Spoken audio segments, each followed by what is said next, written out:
おんな顔していこう。大丈夫ですか、ひどとくん。も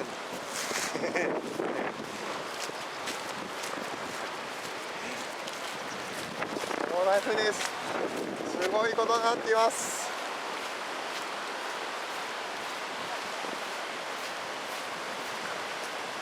鴨川が50年に一度大雨。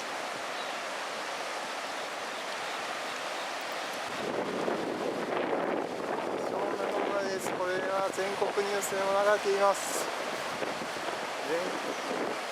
全国ニューストップ。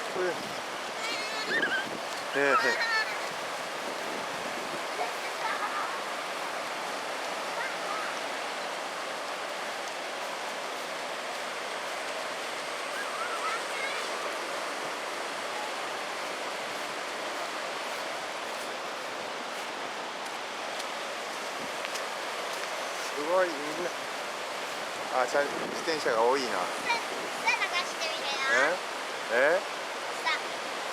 草流したよ。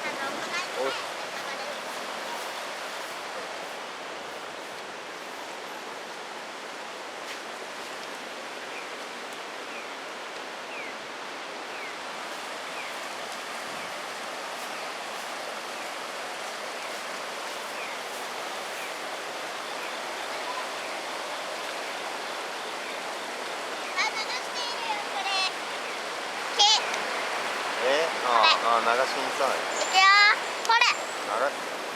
流